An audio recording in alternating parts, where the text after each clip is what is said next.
अस्सलाम वालेकुम प्यारे दोस्तों, मैं हूं ज़िया महमूद अहमद। अगर हम पाकिस्तान की सियासत या सियासी मंजरनामे पर नजर डालें तो हमेशा एक हैजानी कैफियत का शिकार रहता है। शायद यही हम लोगों को ज्यादा पसंद है। लेकिन पिछले कोई तकरीबन एक साल से ये हैजान कुछ ज्यादा ही बढ़ गया है। कभी एक मामला उठता है, फिर बात खत्म होती है, फिर एक और उठ जाता है। तो ऐसे ही मामलात को जानने के लिए आज मेरी बहुत खुशकिस्मती है कि हमारे सीनियर सहाफी जनाब शुएब आदिल साहब ने मुझे ज्वाइन किया है। शुएब आदिल साहब तकरीबन 14 साल अपना मैगजीन नया जमाना लाहौर से निकालते रहे। 2014 में आप अमेरिका आ गए और अब यहाँ मुख्तलिफ किस्म की जॉब्स करते हैं, लेकिन अपना लिखने का शौक आज तक नहीं छोड़ा। और मैं भी शुएब साहब को पिछले कई साल से फॉलो करता हूँ। तो मेरी बहुत खुशकिस्मती, मेरी दरख्वास्त पर आज इन्होंने मुझे ज्वाइन किया है। तो शुएब साहब अस्सलाम वालेकुम और बहुत शुक्रिया मुझे ज्वाइन करने का। वालेकुम सलाम जी, आपका भी शुक्रिया। जी। अच्छा शुएब साहब, हम ये देखते हैं कि अगर हम इस बात पे जो पिछले एक साल से बुरहान चल रहा है, हम उसी से शुरू करते हैं। सबसे पहली बात तो यह कि तकरीबन एक साल हो गया हमें एक लफ्ज सुनते हुए कि जी हम डिफॉल्ट के दहाने पर हैं या हम हम्म। डिफॉल्ट कर चुके हैं। हम्म। तो मैं इसमें आपकी राय जानना चाहता हूं कि आखिर आपके ख्याल में हकीकत क्या है, कि क्या वाकई हम ऐसा है या नहीं, नहीं महज ये एक नया प्रोपेगेंडा है। नहीं ये बात दुरुस्त है। हम दहाने पे तो हैं, मगर ऑफिशियली अभी डिफॉल्ट वो जो है ना, डिफॉल्ट डिक्लेयर नहीं हुआ। मगर सूरत हाल ये है कि इस वक्त फॉरेन एक्सचेंज में कोई पैसा नहीं है, सिवाय 3.5-4 अरब डॉलर पड़े हैं। और वो भी पेमेंटें कुछ की थी पिछले दिनों, तेल वगैरह के सिलसिले में। उसके बाद फिर उन्होंने कुछ थोड़े से सऊदी अरब ने, कोई चाइना ने उसमें फिर बतौर गारंटी मनी रखवाए हैं। अब इनका प्रॉब्लम ये है कि ये आईएमएफ से डील कर रहे हैं। आईएमएफ से डील जो है वो बहुत जरा लंबी हो गई है। कुछ शराइत जो आईएमएफ ने रखी हैं वो ये पूरी कर नहीं पा रहे।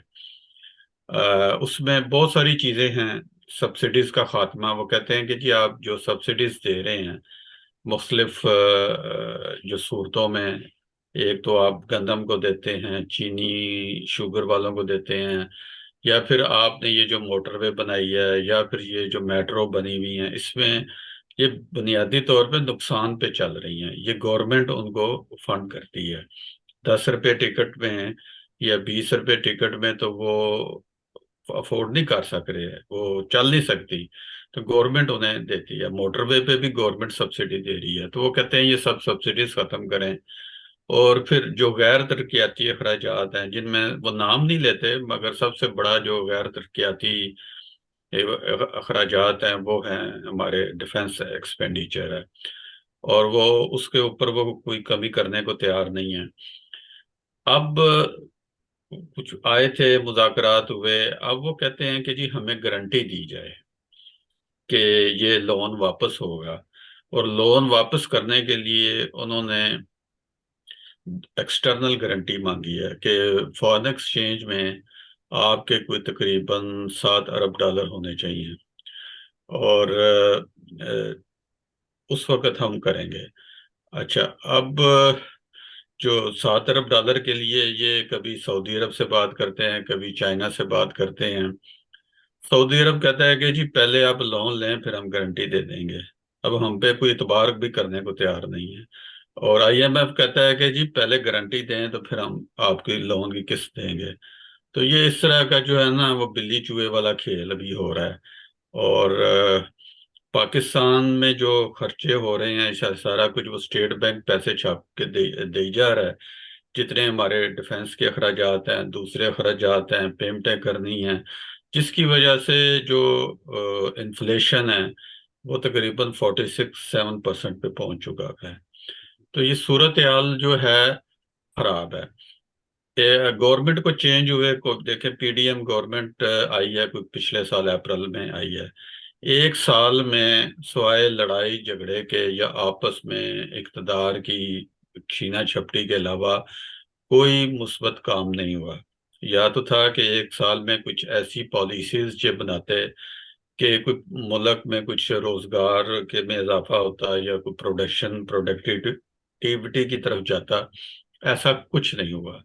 और अभी तक ये लड़ाई जारी है। कभी ये वो जजों के साथ है, अदालत के साथ है, कभी वो आ रहा है, वो जा रहा है।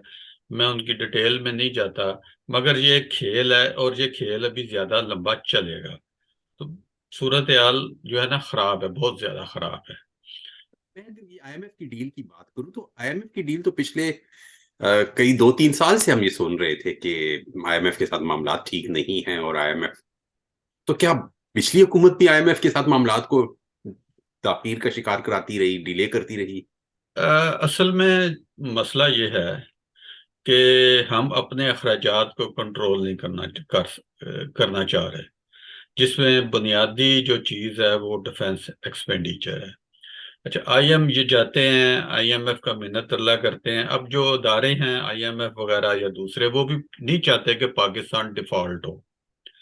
अगर डिफॉल्ट हो गया तो फिर एक और लंबा प्रोसेस शुरू हो जाएगा उनको रिहेबिलिटेशन का या दूसरा। तो वो चाहते हैं कि इनको इतने पैसे दे दिए जाएं कि ये चलते रहे। अच्छा, ठीक ये है। इतने थोड़े से पैसे दिए दीजिए, ये अपना काम चलाते रहें, कुछ थोड़े से हमें पैसे वापस भी ये कर देते हैं इस दौरान। इस तरह ये हो रहा है। मगर प्रॉब्लम ये है कि ये कोई हल नहीं है। हल तो ये है कि आपकी इकोनॉमी जो है वो ग्रो करे और आपकी जो एक्सपोर्ट्स हैं वो बढ़े। आपके पास एक्सपोर्ट करने के लिए कुछ है नहीं है सिवाय आपके पास। अच्छा, पहले हम गंदम या चावल एक्सपोर्ट करते थे। चावल का तो पता नहीं, गंदम की किल्लत हमारे अपने मुल्क में बहुत ज्यादा हो गई है।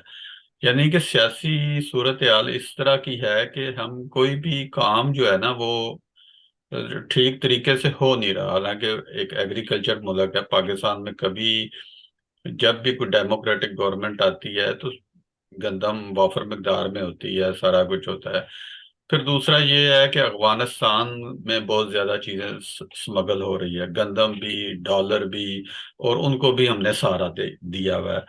तो ये बहुत सारी चीजें जो है ना, ये सारी एक्चुअली पॉलिसी की है का प्रॉब्लम है कि हमारे, हाँ, अभी तक कोई पॉलिसी नहीं है। बस चल चलाओ सा काम है, उधर से पैसे लिए उसको दे दिए, उधर से पैसे ले गए उसको दे दिए, कुछ अपने खर्चे पूरे कर लिए, कुछ चल चलाओ है, कुछ झूठ बोल लेते हैं, झूठ बोल के कुछ ले लेते हैं, फिर वो पकड़े जाते हैं, फिर माफिया मांगते हैं।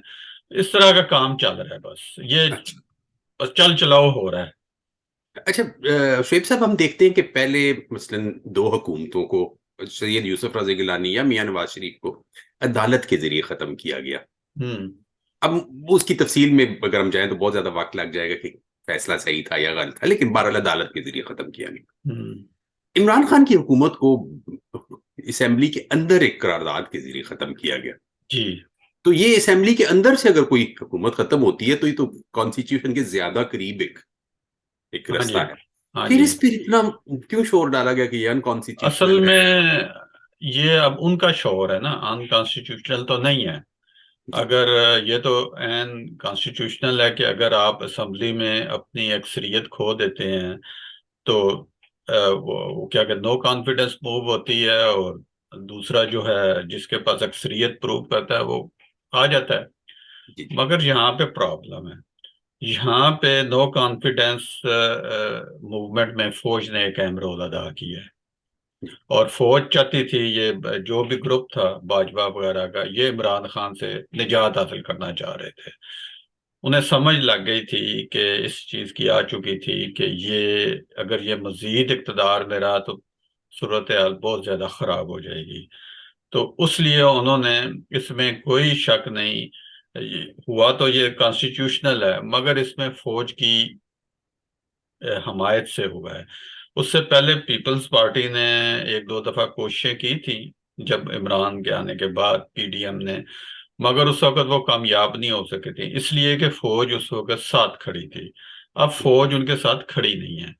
अच्छा, अच्छा। अब प्रॉब्लम ये है कि ये इमरान खान वगैरह जितने लोग करते हैं, असल में ये हमारी लड़ाई जो है ये फौज के अंदर लड़ाई हो रही है। फौज के अंदर कुछ ग्रुप बने हुए हैं, एक ग्रुप उसको ये हमायत करता है, एक ग्रुप उससे, ये इनकी आपस की जो इक़्तिदार की लड़ाई है, इसमें वो सियासतदानों के जरिए लड़ी जा रही है। ये मेरा है। अच्छा, तो इसमें जैसे आमतौर पे एक कहा जा रहा है कि अगर ये एक तरीके अदम एतमाद न पेश करते और इमरान खान को अपना बाकी टाइम पूरा करने देते, हम्म। तो शायद उसका वो सियासी जो जितना वो सियासी तौर पे अब मजबूत हो गया इतना मजबूत ना होता अभी। ना होता, और ज्यादा हालात ज्यादा खराब होने थे। और ज्यादा खराब होने का मतलब है कि डिफॉल्ट कर जाता पाकिस्तान। डिफॉल्ट करने के बाद फिर कुछ ये हो सकता था कि थोड़ी सी बेहतरी की तरफ हम जाते, जैसे श्रीलंका में डिफॉल्ट हुआ है। जी जी। और उसके बाद श्रीलंका ने अपने जो डिफेंस एक्सपेंडिचर है वो कम करने शुरू किए हैं। और वो 1/3 कुछ अपने अगले सालों में 1/3 तक अपने खत्म कर रहे हैं। तो हम अभी तक इन गैर जरूरी जो अखराजात हैं उसके ऊपर हम अभी खत्म करने को तैयार नहीं है। अभी कल परसों परसों नेशनल सिक्योरिटी काउंसिल का इजलास हुआ है, और उसमें ये तय किया गया है कि जी हम दहशतगर्दी के खिलाफ जंग लड़ेंगे। अच्छा, अब ये दहशतगर्दी के खिलाफ जंग जो है ना, पिछले 20 सालों से लड़ी जा रही है, जी और जी। 22 सालों से लड़ी जा रही है, और इसका कभी कोई रिजल्ट नहीं आया। ये सिर्फ और सिर्फ फौजी अखराजात को जवाब देने की एक कोशिश होती है कि हम जी दहशत गर्दी हमारे सर पे है, हम उसमें लड़ रहे हैं, ये सारा कुछ। तो ये बहुत ज्यादा जो है ना अंदर मामलात उलझ चुके हुए हैं। क्योंकि एक और नए ऑपरेशन का मतलब होता है कि एक नए अखराजात की नए तकसीम के अखराज, लिए ये है भाई जो। वो अखराजात अब उन्होंने कोई जस्टिफिकेशन तो देनी है ना जी जी। दूसरे अदारों को। तो इसलिए उन्होंने एक कहा है कि जी हम दहशतगर्दी के खिलाफ ऑपरेशन करेंगे। अब ये ऑपरेशन कैसे करते हैं, कब करते हैं, इसका कोई पता नहीं है। और माजी में जितने ऑपरेशन हुए हैं वो भी फेक ऑपरेशन है। बहुत सारे जो इंडिपेंडेंट जर्नलिस्ट हैं उन्होंने इस पे शक का इजहार किया था। उन्होंने कहा था कि जी आपने इतनी बमबारी की है, इतना कुछ किया है, मगर जो दहशतगर्द हैं उनको तो आपने बताया नहीं वो कितने मरे हैं या कितने इसमें काम आए हैं। सिर्फ यही बताते हैं कि जी बमबारी हुई है, वो जनाब मकान वो मकानों के ऊपर बमबारी हुई है, सारा तबाही और बर्बादी के मनाजर दिखा देते हैं, जो पिछले कई सालों से उसकी फिल्म बनी हुई है। मेरा ख्याल है वही फिल्म रिपीट कर देते हैं। और वो बस जुबाज है अपने अखराजात का। अच्छा। अच्छा शुएब साहब, एक और पहलू हम देखते हैं कि जब इमरान खान की हुकूमत गई और फिर वो मुख्तलिफ मामलात में अदालतों में पेश होने लग गए या अदालतों में मामलात चले, तो हम्म। अदालतों में तो कई जगह उनको रिलीफ मिलना शुरू हो गया उल्टा। सर ये भी जो है ना, अदालतें भी गड़बड़ है मसला। मसला ये है कि सियासी अदालतें भी जो हैं, कुछ जज जो हैं वो एक ग्रुप के हामी हैं, कुछ जज दूसरे ग्रुप के हामी हैं। इस वक्त कोई भी जज जो है वो कोई फेयर एंड वो क्या कहते हैं, और इंडिपेंडेंट, फेयर और इंडिपेंडेंट नहीं है। और ये क्योंकि देखें इसमें जजेस की तरीका तकर्री का तरीका कार बहुत गलत है। अपनी पसंद के आप जजेस ले आते हैं। नवाज शरीफ साहब अपने पसंद के जजेस ले आए थे, उनका ख्याल था कि इनके जरिए मुझे रिलीफ मिल जाएगा, मगर वो ऐसा होता नहीं है। जी तो जी। इसके लिए पीपल्स पार्टी ने मिसाक जमहूरियत के मुताबिक एक तरीका कार तय किया था, जो और 19वीं और सॉरी 18वीं तरमीम में यह सब कुछ हुआ था। मगर फिर जो हमारी जो है मुक़्तदर अदारे हैं, इसकी जिसका इस्टेब्लिशमेंट है, उसे ये तरमीम सूट नहीं करती थी। और नवाज शरीफ और इफ्तिखार चौधरी के जरिए मिल के उन्होंने इस तरमीम में तब्दीली की और 19वीं तरमीम लेके आए थे, जिसमें तमाम इख्तियार जो है अदालत का वो अपनी मर्जी से आप चीफ जस्टिस अपनी मर्जी से जजेस चुनता है। 18वीं तरमीम के मुताबिक तो था कि पार्लियामेंट्री कमेटी जो है वो सिलेक्ट करेगी, और वो बेहतरीन तरीका है इस वक्त। तो अब वो अपनी मर्जी के ले आते हैं, फिर वो जजेस जो हैं वो जो पीछे ताकतवर लोग हैं वो उनके बन जाते हैं। तो ये आपस में लड़ाई है। मैंने पहले बताया है, दो ताकतवर ग्रुप हैं जो पीछे अपने इक़्तिदार की लड़ाई लड़ रहे हैं। उसमें अदालत भी इस्तेमाल हो रही है, सियासतदान भी इस्तेमाल हो रहे हैं। अवाम का उसमें कोई भला नहीं है। 1 साल हो गया, आप देखेंगे ये शोर मचाते थे कि इमरान खान ने इतनी महंगाई कर दी है, लॉन्ग मार्च करते थे, रोजाना शोर किया। आज उससे डबल महंगाई हो चुकी है, कोई बोलता कोई नहीं है। तो ये अपनी उनकी लड़ाई है, अवाम पिस रहे हैं। अच्छा, इमरान खान की जहां तक हुकूमत की बात करें, जो तकरीबन पौने 4 साल चली, तो वो दो चीजों को हाईलाइट करते हैं। एक तो कहते हैं कि जी कोविड ने हमारी मईशत को खराब किया, कोविड-19 एक मसला था। और दूसरा वो कहते हैं कि जी देखें, हमने एक्सपोर्ट्स बहुत बढ़ा दी थी। कौन सी एक्सपोर्ट तो कोई नहीं बढ़ी थी, क्या बढ़ा पाकिस्तान था? की वो कहते हैं कि एक्सपोर्ट तकरीबन $30 अरब तक पहुंच ओ गई नहीं है। नहीं नहीं, ऐसी कोई बात नहीं, ये झूठ बोलने में हम सब माहिर हैं, ऐसी कोई जी। एक्सपोर्ट कोई नहीं बढ़ी। आप कोई चीज प्रोड्यूस ही नहीं कर रहे तो बढ़ाएंगे क्या? आपके पास एक्सपोर्ट करने को है क्या चीज? ज्यादा से ज्यादा फुटबॉल आप एक्सपोर्ट कर देते हैं, या गंदम कर लेते हैं या चावल कर गारमेंट्स। लेते हैं। Garment garments. बिल्कुल नहीं जी, गारमेंट इंडस्ट्री खत्म हो चुकी है। आपके पास इलेक्ट्रिसिटी है कोई नहीं है, बिजली है कोई नहीं है, तो वो गवर्नमेंट इंडस्ट्री तो है नहीं। फिर उसमें ये है कि आपका जो कॉस्ट ऑफ प्रोडक्शन है वो बहुत ज्यादा है। जी। आप मुकाबला नहीं कर रहे थे। बेशक हम बहुत अच्छे कपड़े बनाते हैं, टी शर्ट्स हैं, दूसरी चीजें हैं, मगर उनकी लागत ज्यादा है। और जबकि बांग्लादेश, इंडिया, जो और दूसरे ममालिक हैं वो सब्सिडी देते हैं, उनकी कॉस्ट ऑफ प्रोडक्शन कम है, तो लोग उधर से चीजें ले लेते हैं, हमारे से वो महंगी चीजें नहीं लेते। तो फिर दूसरा ये है कि इलेक्ट्रिसिटी बहुत बड़ा प्रॉब्लम है, और वो बहुत महंगी हो चुकी हुई है। यानी कि अगर आप जनरेटर चलाते हैं, पेट्रोल से चलाते हैं, तो फिर भी महंगा काम है। जी। वैसे इलेक्ट्रिसिटी आपको मिलती नहीं है, 12 12 घंटे मिल जाती है, वो भी किसी काम की ही नहीं है। यानी काम चल नहीं सकता उससे। तो मजमूई तौर पे ये तबाही और बर्बादी ही है। तो आपके ख्याल में जिस तरह वो अपने एक्सपोर्ट के फिगर्स बताते थे, वो कुछ रियल गलत नहीं है, थे? गलत है, गलत है, गलत है।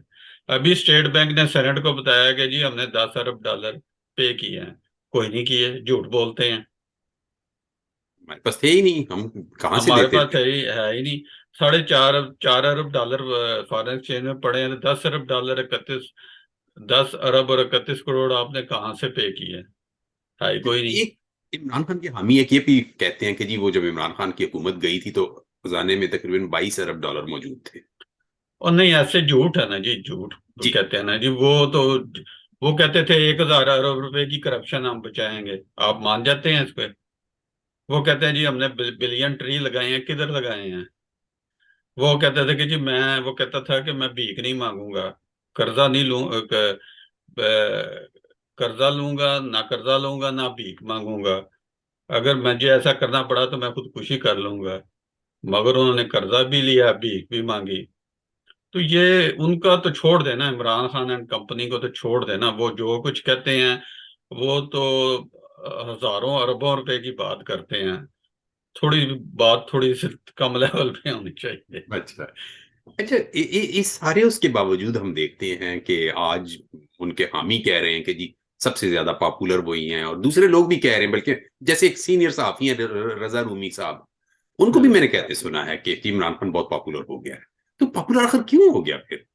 देखिए, पॉपुलर आपको इतने मीडिया ने बनाया हुआ है ना जी। उन्होंने देखिए अपने दौर में उन्होंने एक मीडिया इन्फ्लुएंसर भर्ती किए, बहुत ज्यादा लोगों को उन्होंने किया, पैसे दिए, यूट्यूब चैनल वालों को, दूसरों को उन्होंने उसको किया। आपने सारे पैसे उनके ऊपर खर्च किए हैं, और साफियों को भी पैसे दिए। कंट्रोल मीडिया है पाकिस्तान में। तो ये रजा रूमी साहब भी जो हैं, वो कोई इंडिपेंडेंट जर्नलिस्ट तो है नहीं है। वो भी एक साइड, एक तरफ की साइड लेते हैं।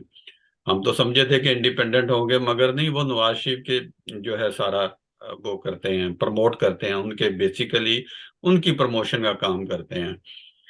तो ये अब फौज जब एक ताकत बंदे के पीछे होगी, वो बढ़ के मारेगा और उसको मीडिया में पेश किया जाएगा, तो ऐसा ही लगता है कि वो बहुत मकबूल है।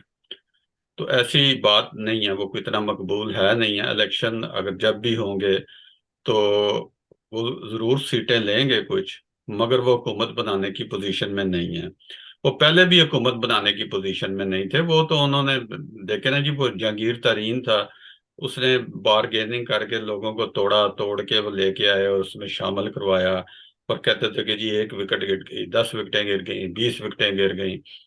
तो उस वक्त तो ये तोड़ तोड़ के फौज की मदद से ले आए थे। जी। अब हाँ, ये जरूर है कि वो इलेक्शन जीत सकते हैं, कुछ सीटें भी जीत सकते हैं, मगर हुकूमत बनाने की पोजीशन में नहीं है वो। तो ये जो है ना, ये फेक मकबूलियत का एक बना हुआ है, ऐसा कुछ नहीं है उसके पीछे।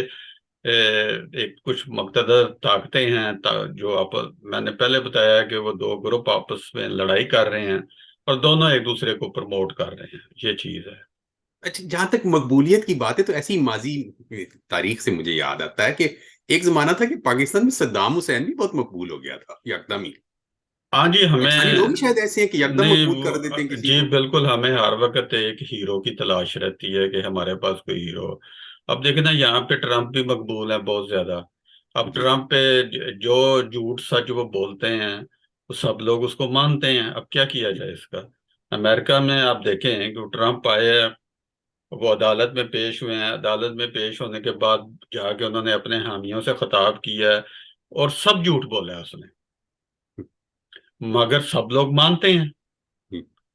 उसकी मकबूलियत है, उसको वो आज भी इलेक्शन में खड़ा हो तो वो जीत सकता है, और वो शायद जीत भी जाए। तो ये तो लोगों में एक होता है, कल्ट डेवलप हो गया हुआ है। इमरान का भी हो गया है, ट्रम्प का भी हो गया हुआ है। जी, जहां तक डोनाल्ड ट्रंप की बात है तो आखिरी इलेक्शन जो कि वो हार गया था, उसमें उसके हासिल करदा वोट उसके पिछले इलेक्शन से बहरहाल ज्यादा थे। जी, ये बात तो है कि उसके मगर वोट ये है कम नहीं कि, है बल्कि उल्टा ज्यादा हो गए। मगर इन्होंने डेमोक्रेट्स से चूंकि बहुत काम किया था, इसलिए मेहनत भी की थी। फिर जी जी। डोनाल्ड ट्रम्प के खिलाफ कुछ लोगों का गुस्सा भी था, जो काम आ क्या गया। क्या कहते हैं कि जो स्विंग स्विंग वोट होता है, वो बाइडेन के काम आया था। अच्छा। तो जो डेमोक्रेट्स हैं ये जरा वोट देने जरा कम जाते हैं, जो रिपब्लिकन है वो ज्यादा कमिटेड है, वोट देने आते हैं सारा कुछ। तो डेमोक्रेट्स ने बहरहाल पिछले इलेक्शन में काफी मेहनत की थी, जिसकी अच्छा। वजह से वो बाइडेन जीते थे। बहुत सारी वजूहत थी, कोविड भी एक वजह थी अच्छा। ट्रम्प के हारने की। अगर कोविड ना होता तो ट्रम्प शायद जीत जाता। ये है। अच्छा, एक अब हम आगे मजीद चलते हैं कि पाकिस्तान के हवाले से कि अब अदालतें कह रही हैं कि भाई आप इलेक्शन करा दो मई में। तो आपको क्या ये इलेक्शन मई में होता हुआ नजर आ रहा है या नहीं? नहीं, इलेक्शन नहीं होंगे, नहीं होंगे ये भी। बस भाई, पहले आपने इस्तीफे क्यों दिए, आपने असम्बलियां क्यों तोड़ी, इलेक्शन करा दो। ये सिर्फ वही पीछे एक ताकतवर ग्रुप का खेल है। इलेक्शन नहीं होंगे, बल्कि मैं तो कहता हूँ इलेक्शन होना ही नहीं चाहिए अब पाकिस्तान में। फौज को जो है ना, फौज भी इक्तदार में रहे, और जो है ना हमारे जो जनरल आसम साहब हैं वही सदर होने चाहिए। और जब तक वो इक्तदार में रहे, वो सदर रहे, अगले जिसके बाद अगले, जब उनकी मुद्दत मुलाजमत खत्म हो, वो 3 साल रहना चाहते हैं, 5 साल रहना चाहते हैं, 10 साल रहना चाहते हैं, वो रहें। उसके जी बाद जो नेक्स्ट जनरल आए वो हुक्मरान बने। पाकिस्तान में जमहूरियत ये इस तरह की कोई चीज चलने वाली नहीं है। अगर पाकिस्तानी अवाम को रिलीफ मिलेगा तो वो जर्नली पहुंचा सकेंगे, अच्छा। अगर आप मेरी बात समझ रहे हैं तो। चलिए, ठीक ठीक। अच्छा, अब ठीक है, आप कहते हैं कि जी इलेक्शन नहीं होने, मई में नहीं होने, तो इलेक्शन चलिए हम ले लेते हैं कि अक्टूबर में हो जाते हैं। अक्टूबर में तो बहरहाल टाइम ड्यू है इलेक्शंस का। तो आपका क्या ख्याल है इस वक्त अगर हम देखें तो कौमी असेंबली के लेवल पर आपके ख्याल में क्या मंजर बनेगा, एक हम अगर वाइल्ड गैस कर लें इस वक्त? कोई नहीं, वो जिस देखें, अगर वो इलेक्शंस होते हैं तो वाजे वाजे अक्सरियत तो किसी को भी नहीं मिलेगी। जी मगर उस वक्त कमाल ये होगा कि कौन सा बंदा ज्यादा बारगेनिंग करके अपने साथ कोलिशन कोलिशन गवर्नमेंट बनेगी। जी और उसमें जो है पीपल्स पार्टी सबसे ज्यादा बेहतर पोजीशन में है, क्योंकि उन वो दूसरों के साथ कोलिशन करके हुकूमत बना सकते हैं। पिछली दफा भी जो पीपल्स पार्टी की हुकूमत थी वो कोलिशन बनी थी। जी जी, कोalition। आसफ जरदारी में इतना हौसला है कि वो दूसरों को अहम वजारतें भी दे सकते हैं, उनकी डिमांड भी पूरी कर सकते हैं, और एक कोalition गवर्नमेंट बना लेते हैं।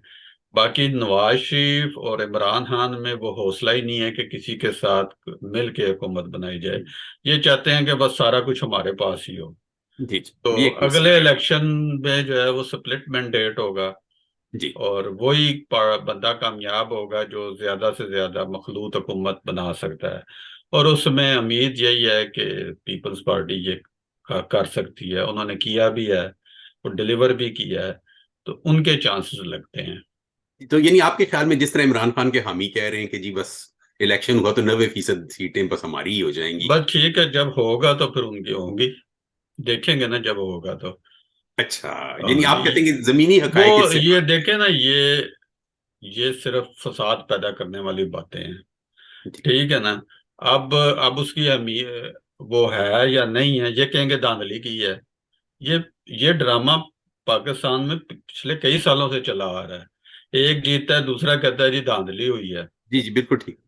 ठीक है ना। और वो असेंबली में बैठता नहीं है। ये सिर्फ पीपल्स पार्टी है जो धांधली होने के बावजूद भी असेंबली में बैठ के कम सीटों के साथ भी पॉलिटिक्स करती है। दूसरे एहतजाज करते रहते हैं। जैसे अब ट्रम्प कहते हैं कि जी ये मेरे इलेक्शन चोरी हुए हैं। जी जी। तो अब ये भी कहेंगे जी, अगर ये अब ये कहते हैं कि जी हम 90% लेंगे, इलेक्शन में 20% लेते हैं, तो ये कहेंगे धांधली हुई है। फिर वही ड्रामा चलता रहेगा। एहतजाज होगा, अदालतों में जाएंगे वो अपनी मर्जी। तो ये बहुत जो है ना, काम जी, खराब है। जैसे आपने पीपल्स पार्टी की बात की, तो वाकई 1990 का इलेक्शन बहुत ज्यादा सवालिया निशानों वाला इलेक्शन था। पीपल्स 2013 पार्टी को वाला भी था। 46 सीटें मिली, लेकिन पीपल्स पार्टी ने कबूल किया और असेंबली में बैठे। 2013 उन्नीस सौ में भी यही। सत्तानवे में फिर पीपल्स पार्टी को बहुत कम सीटें मिली, लेकिन पीपल्स पार्टी वाले फिर भी बैठे असेंबली में। और 2013 में जिस तरह आप बता रहे हैं, तो 3 इलेक्शन में वाकई हमने वो देखा। बैठे हैं। वो जी पॉलिटिकल प्रोसेस को चलाने की कोशिश करते हैं, मगर दूसरे नहीं ना। पीछे फिर अब हमारे जो है ना, असल में हमारी जो अस्करी एस्टेब्लिशमेंट है, वो सियासतदानों की ताकत से खौफजदा है। वो जी। नहीं चाहती कि कोई भी सियासतदान पूरे अपनी अथॉरिटी के साथ काम कर सके। इसलिए उन्हें उलझाने के लिए इस तरह के काम चलते रहते हैं। अच्छा, तो ये तो चलिए चलता रहेगा। अच्छा, तो अब से लेकर, अब हम अप्रैल में हैं, तो अक्टूबर तक आपके ख्याल में यही हैजानी कैफियत चलती यही रहेगी? रहेगा, यही कुछ रहेगा। अच्छा, और इलेक्शन के बाद भी शायद इसी तरह के हालात रहे। तो आपके ख्याल में कोई बड़ी इंप्रूवमेंट नजर नहीं आ नो, रही नहीं इलेक्शन के बाद? नहीं, बिल्कुल बिल्कुल नहीं। अच्छा, जब तक कि हम अपने बुनियादी माशी स्ट्रक्चर को बदलते नहीं हैं। जब तक। जी बिल्कुल। अच्छा, तो मसला है कि उसके लिए तो फिर हमें इंडिया से दोस्ती करनी पड़ती है। वो तो हम तो इंडिया। बहुत पुरानी बात करते हैं कि जी अपने हमसायों से ताल्लुकात दुरुस्त रखें, उनके साथ तिजारती ताल्लुकात बनाएं, जो कि हम नहीं करना चाहते। हम तो उनको घुस के मारना चाहते हैं। अभी भी घुस के अभी भी मारना हम घुस चाहते के मारना चाहते हैं। हैं। अच्छा अच्छा अच्छा। चलिए शोएब साहब, बहुत शुक्रिया, आपसे आज बस। बात करके बहुत मजा आया। और काफी कुछ सीखने को हमेशा की तरह मिला। और नहीं जाने दे जिस सर। तरह आप हमें इनसाइट देते हैं जब भी आप बात करते हैं हमारे साथ, ओके। तो अगर इंशाल्लाह कोशिश करेंगे बाद में भी कोई सेशन, तो हमें जरूर टाइम दीजिएगा। जरूर जरूर बहुत जरूर। शुक्रिया शोएब शुक्रिया साहब। जी। ओके, शुक्रिया। शुक्रिया।